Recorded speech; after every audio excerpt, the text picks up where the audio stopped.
जय हिंद साथियों। जैसा कि आप सब जानते हो कि हम सब व्यंजन संधि को पढ़ रहे हैं, ठीक है। तो व्यंजन संधि देखिए, उसमें हम लोग 5वें नियम तक को देख चुके थे। इसमें कुछ और इम्पोर्टेंट नियम हैं, यानी कि आज हम लोग देखेंगे 6वें, 7वें और 8वें नियम को। यहाँ से अगर आपको कॉन्सेप्ट क्लियर हो जाता है तो आपको ना ढेर सारे चीज़ों का वर्तनी भी आपको पता हो जाएगी, जो कि वर्तनी पूछी जाती है हमारे एग्जाम में कि कौन सा हमारा सही है, ठीक है, या फिर कौन सा नहीं सही है। तो आपको यहाँ से ढेर सारी चीज़ों को मैं बताऊंगा। साथ में हम लोग यानी कि संधि तो पढ़ेंगे ही, ठीक है, वर्तनी भी हमारी इम्प्रूव होगी, ठीक है डियर। तो इसको आप सब वीडियो को शुरू से लास्ट तक देखिएगा, यहाँ से आपको काफ़ी चीज़ें मिलने वाली हैं, ठीक। तो चलिए स्टार्ट करते हैं और फिर इसको हम लोग देखेंगे क्या चीज़ कॉन्सेप्ट के साथ साथ, यानी कि कैसे करते हैं और फिर कैसे जल्दी से भी कर पाएंगे। इन सब बातों पर भी आज चर्चा होने वाली है आज की क्लास में, ठीक है। तो चलिए देखते हैं कि क्या चीज़ है। सबसे पहले देख लेते हैं कि 6वां नियम, और व्यंजन संधि का ही 6वां नियम पढ़ रहे हैं हम लोग। कौन से संधि? व्यंजन संधि, ठीक है। व्यंजन संधि की जैसे कि हम बताए थे कि व्यंजन संधि में कोई एक उसके भेद नहीं होते हैं, इसमें नियम होता है। क्या होता है डियर? तो नियम होता है ना। तो इसमें 5वें नियम तक की चीज़ों को हम लोग देख चुके थे, आज देखने वाले हैं 6ठे नियम को, ठीक। तो 6ठे नियम, 7वें नियम और 8वें नियम को आप सब बेहतर ढंग से सीखिएगा, ठीक। देखिए इसमें था कि स्वर के योग से च का आगम हो जाता है, च का आगम हो जाता है। ध्यान दीजिएगा बात को कि स्वर के योग से च का आगम, बीच में च का आगम हो जाएगा। कैसे होगा अभी देख लेते हैं। देखिए तो यदि प्रथम पद का, यानी कि जैसा कि हम बताए थे कि संधि 2 पद में तोड़ी जाती है, प्रथम पद और दूसरा पद, ठीक है। अंतिम वर्ण स्वर या स्वर युक्त हो, यानी कि पहले पद का अंतिम अक्षर स्वर हो या फिर स्वर से युक्त हो, कहने का मतलब कि उसमें मात्रा लगी हो जाती, ठीक है। तो उस कंडीशन में उसके बाद क्या हो? छ हो, छतरी वाला, ठीक है। उसके बाद छ आए तो दोनों के बीच में च का आगम हो जाता है। क्या हो जाता है? दोनों के बीच में च का आगम हो जाता है, ठीक है। आगे देखते हैं, तो इसी को हम लोग देख लेते हैं इस रूप में कि स्वर हो या फिर स्वर युक्त हो, उसके बाद छ हो, ठीक है। तो दोनों के बीच में च का आगम हो जाएगा। क्या हो जाएगा डियर? तो च का आगम हो जाएगा ना। उसी चीज को हम लोग एक लाइन में देखें, यहाँ, ठीक है। जो हम लोग ऊपर पढ़े हैं उसी चीज को यहाँ एक लाइन में भी देख सकते हैं कि स्वर के बाद अगर छ आ जाए तो बीच में च का आगम हो जाता है। अब इम्प्लीमेंट करके देख लेते हैं उदाहरण में। देखिए आ के बाद यहाँ पे क्या था? स्वर था, स्वर के बाद छ आ गया तो बीच में क्या हो जाएगा? च का आगम हो जाएगा, आधे च का ना। तो क्या हो गया? आच्छादन। क्या शब्द बना भाई? आच्छादन, ठीक है। बीच में च का आगम हो गया। विधन छेद, इसमें देखिए मूल रूप में नहीं था, इसमें मात्रा के रूप में था, यानी कि स्वर युक्त शब्द था विधन छेद। तो क्या हो जाएगा? विच्छेद, विच्छेद शब्द बन गया। परिधन छेद क्या बन गया? परिच्छेद, ठीक है। प्रतिधन छाया क्या बन गया? त में कौन सी मात्रा थी? तो बोलिएगा कि ई की। ई क्या है? स्वर है, स्वर युक्त शब्द था, ठीक। तो क्या बन जाएगा? प्रति, और फिर इसके आगे च का आगम हो जाएगा, फिर छाया, प्रतिछाया। फिर उसके बाद छ आना चाहिए, यानी कि स्वर हो या फिर स्वर युक्त शब्द हो तो उसके बाद क्या आना चाहिए? छ से छतरी वाला छ आएगा तो बीच में च का आगम हो जाता है। ध्यान रखिएगा इस बात को, क्योंकि यहाँ से बहुत बार वर्तनी पूछी जाती है कि प्रतिछाया कैसे लिखा जाता है, ठीक है। स्वधन छंद क्या हो जाएगा?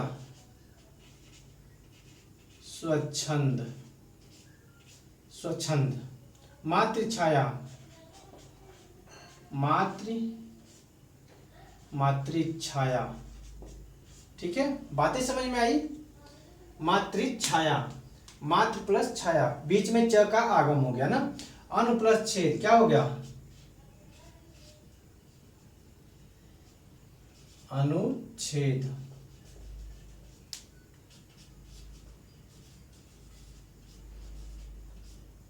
देखिए बीच में यहाँ पे उ था, उसके बाद छ था, ठीक है। छ था तो बीच में क्या हो गया? च का आगम हो गया। क्या हो गया?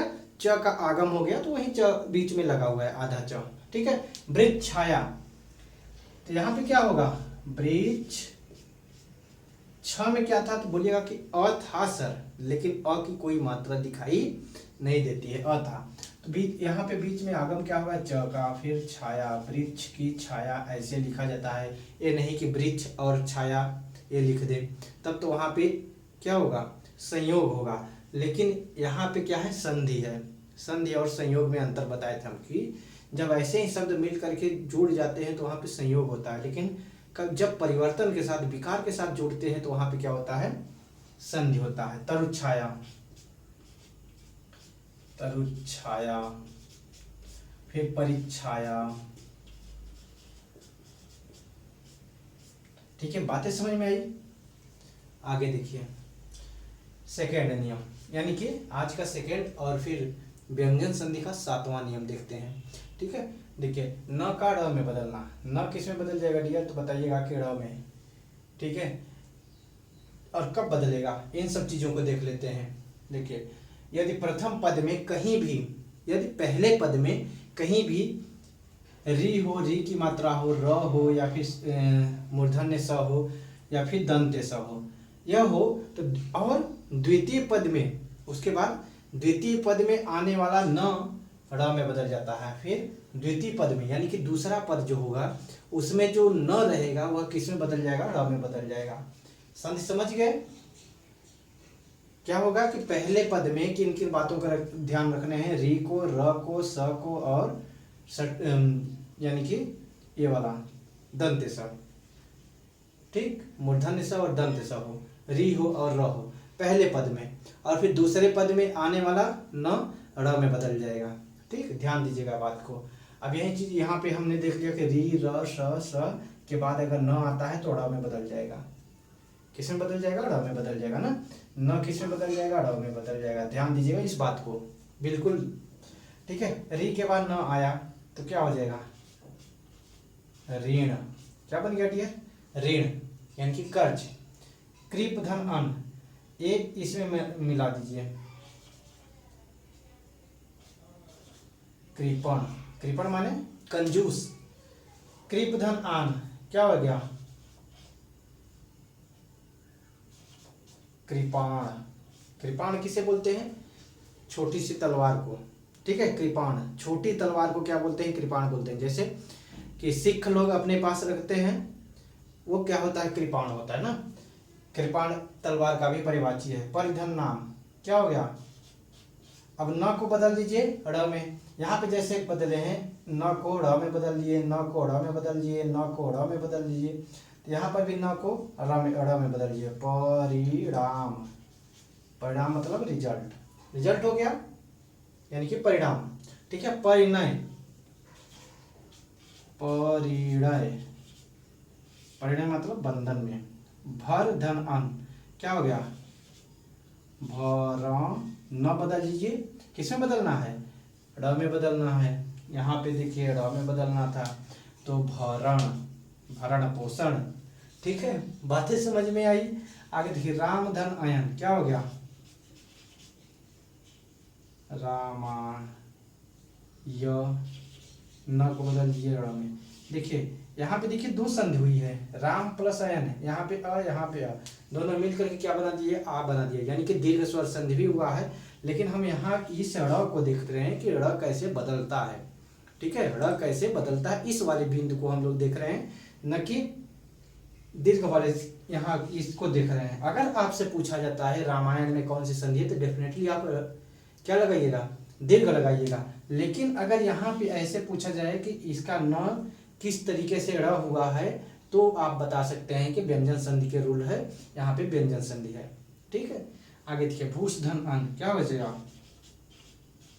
भूषण, न को ड़ में बदल दिया। प्रधन नाम क्या हो गया, प्रणाम। प्रधनमान, प्रमाण, क्या बन गया, प्रमाण। ये न को ही तो ड़ में बदलना है। प्रणय क्या बन गया, प्र न को ड़ में बदल दिए, ड़, प्रणय। पोषण तो पोषण, पालन पोषण। यहाँ पे था भरण, यहाँ पे था पोषण। पोष धन अन्न पोषण, पोष धन अन्न पोषण हो गया। ठीक है, आगे इसको भी करिएगा आप सभी लोग कि परिधन रणहित क्या हो जाएगा, मृष धन ड़। फिर नारायण, इसमें भी देखिए दीर्घ संधि हुआ है, नर प्लस अयन। ठीक है, तृष्णा, तृष्ण धन ड़ ना, तृष्ण धन ना। इसको आप करने की कोशिश कीजिएगा, इन चारों को आपको करने हैं, करके बताने हैं कमेंट बॉक्स में ना। आगे देखिए 8वां नियम क्या है डियर, ध्यान से सुनिएगा, बातें समझ में बिल्कुल ढंग से आ जाएंगी, अच्छे से आ जाएंगी, आप कभी नहीं भूल पाइएगा। इस तरीके से मैं बता रहा हूँ, अभी आपको बताऊंगा इन तीनों को तोड़ेंगे कैसे आप जल्दी से कर पाओगे। यानी कि आप एग्जाम हॉल में जब बैठोगे, अगर संधि पूछा जाता है कि इन सब शब्दों को देख करके किसमें कौन सी संधि है ना, तब आप कैसे जल्दी से बता पाओगे कि उसमें व्यंजन संधि है कि विसर्ग संधि है कि स्वर संधि है, कैसे बता पाओगे। अगर आपसे पूछा जाता है कि इसको तोड़ करके कि कैसे तोड़ा जाएगा, यानी कि विच्छेद कैसे किया जाएगा, तो फिर भी आपको अभी जस्ट बताने वाला हूँ कि कैसे आपको तोड़ने हैं। ठीक है, थोड़ा सा आप इसको कॉन्सेप्ट को पहले सीख ले, फिर उसके बाद मैं बताने वाला हूँ उसकी यानी कि तरीके को कि कैसे हमको बेहतर ढंग से जल्दी से टाइम सेविंग कैसे करके हमको अपने को बेहतर ढंग से प्रदर्शित करना है। ठीक है, देखिए म का अनुस्वार में बदलना, म का अनुस्वार में बदलकर अपने से पूर्व वर्ण में, अपने से पहले वाले वर्ण पे लग जाना। म का अनुस्वार में बदल जाना और फिर अपने से पहले वाले वर्ण पे लग जाना। कैसे लगेगा सर, ये चीज बात आती है तो देखिए यही चीज था कि म के बाद म को छोड़कर अन्य व्यंजन आए, म नहीं आने चाहिए, म के बाद म को छोड़ करके अन्य कोई भी व्यंजन आ जाएगा तो म क्या होगा, अपने से पूर्व वाले वर्ण पे लग जाएगा अनुस्वार के रूप में ना। ये चीज बात है यहाँ पे। इसको देखते हैं उदाहरण के माध्यम से सर कि कैसे होगा। देखिए समधनवाद क्या हो जाएगा, अब देखिए म कहाँ था, स के बाद, तो उसके पूर्व वाले वर्ण पे आ जाइए, कहाँ, अपने से पूर्व वर्ण पर लगना। तो कहाँ था, स के पहले, स के बाद था, तो स के पूर्व वर्ण पे स पे आ जाइए, संवाद। ठीक है, कहाँ लगेगा, स पे लगेगा। समधन कल्प क्या हो जाएगा, सॉरी देखिए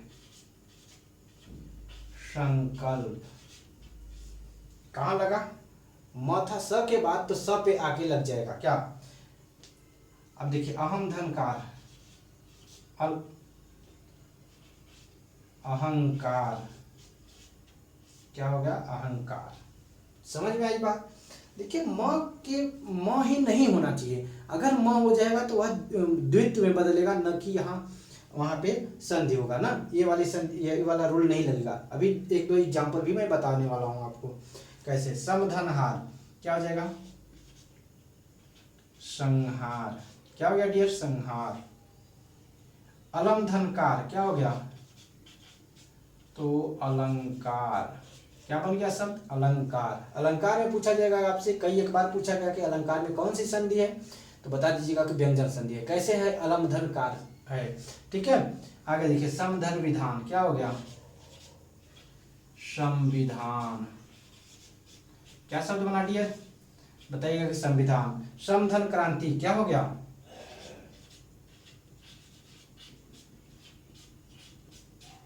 संक्रांति।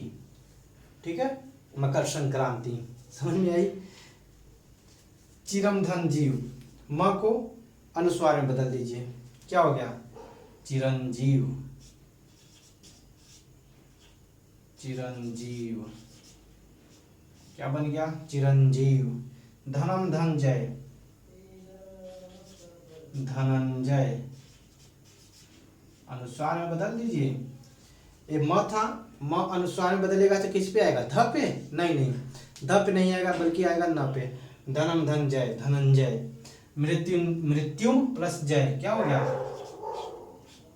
मृत्युंजय। क्या हो गया, मृत्युंजय। बातें समझ में आई, मृत्यु प्लस जय, मृत्युंजय। अब देखिए इसको करेंगे कैसे डियर, देखिए अब दो तीन चीज आती है कि म के बाद अगर सर म ही आ जाता है तब क्या होगा, तब क्या अनुस्वार में बदलेगा, नहीं। देखिए जैसे होता है सम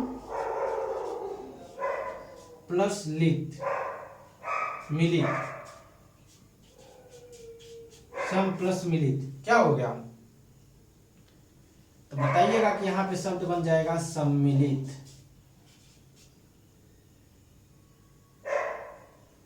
सम्मिलित।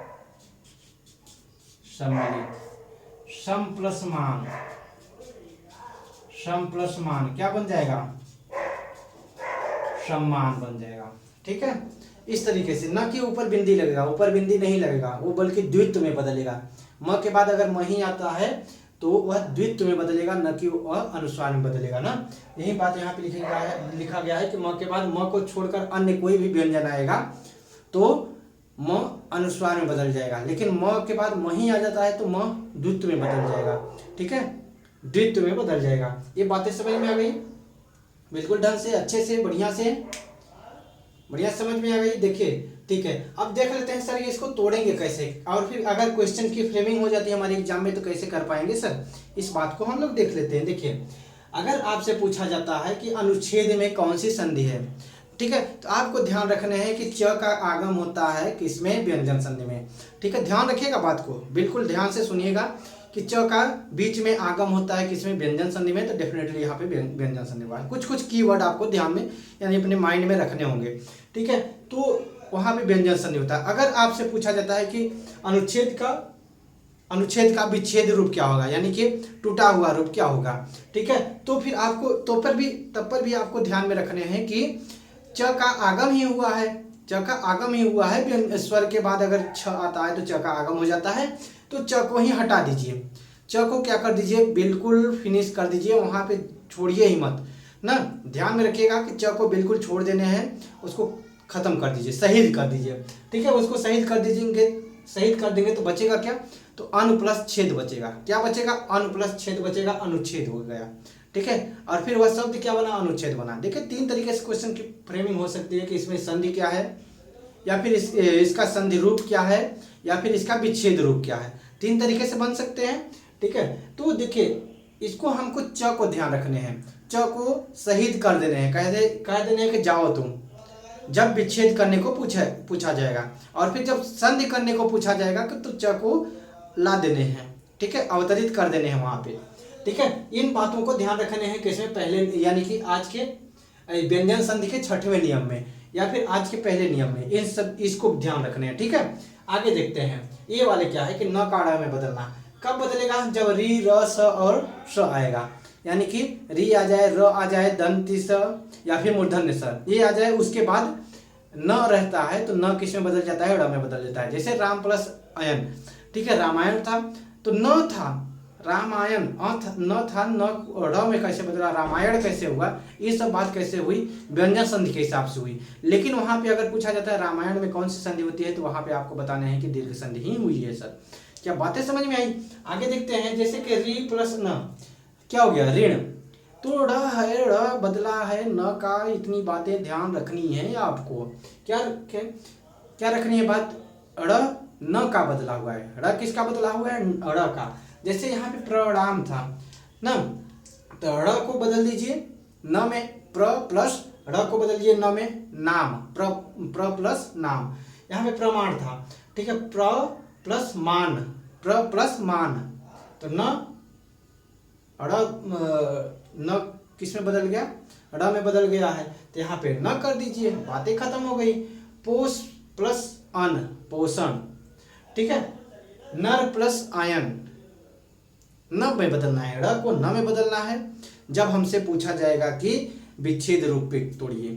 ठीक है, ड़ को न में तोड़ देने हैं, ध्यान में रखने हैं बात को। ड़ को ही केवल आज के यानी व्यंजन संधि के 7वें नियम में ड़ को ध्यान रखने हैं। आगे नियम 8वें में क्या है कि म अनुस्वार में बदलेगा कब? जब म के बाद म न हो, कोई अदर भी व्यंजन हो जाए, कोई दूसरा एनीवन, लेकिन म ही नहीं होनी चाहिए। अगर म है तो वह द्वित्व में बदलेगा, अगर म नहीं है तो वह अनुस्वार में बदल जाएगा, अगर म नहीं है तो वह किस में बदलेगा? अनुस्वार में बदलेगा, अगर म है तो वह द्वित्व में बदलेगा। बात ध्यान रखनी है, दोनों बातें। ठीक है, जैसे कि चिरम प्लस जीव, तो यहाँ पे अगर म आ जाता तब तो यहाँ ये वाला म द्वितीय में बदल जाता है। लेकिन यहाँ पे दूसरा व्यंजन आया, ज आया है, ज आया है तो ये वाला म किस में बदल जाएगा, अपने से पहले वाले वर्ण पे अनुस्वार के रूप में लग जाएगा। अनुस्वार मतलब है कि उसके ऊपर एक बिंदी, ठीक है। चिरम प्लस जीव चिरंजीव, ठीक है। धनम प्लस जय धनंजय, ठीक है। अलम प्लस कार अलंकार। बातें क्या आई, बातें समझ में आई बिल्कुल ढंग से, कैसे तोड़ने हैं सर बिल्कुल ढंग से समझ में आई। आप सब इसको वीडियो को एक दो बार सुन लीजिएगा, बिल्कुल सारी चीज़ें आपकी क्लियर हो जाएंगी और बेहतर ढंग से कर पाओगे एग्जाम हाल में, मुझे विश्वास है, ठीक है। और फिर जिसको मैंने सिखाया है वो लोग बेहतर परफॉर्मेंस भी किए हैं, बेहतर ढंग से किए भी हैं, आप सब भी कर पाओगे, देखिए, ठीक है। तो आज के लिए इतना ही, और इसको कर लीजिएगा आप सब, यानी कि ये वाला जो चार हमने शब्द दिया है इसको तोड़ने हैं, इसको आप सभी को कर लेने हैं बढ़िया से, ढंग से, अच्छे से। और फिर अगर नहीं समझ में आता है कमेंट बॉक्स में मेंशन कीजिएगा, मैं यथासंभव प्रयास करूंगा कि मैं बता दूं आज। और फिर कल तक के क्लास में इसको यानी व्यंजन संधि को फिनिश कर दिया जाएगा, कोशिश रहेगी। तो आज के लिए इतना ही, मिलते हैं नेक्स्ट क्लास में, तब तक के लिए आप सब ध्यान रखिएगा, मस्त रहिएगा, ठीक है। थैंक यू, धन्यवाद साथियों।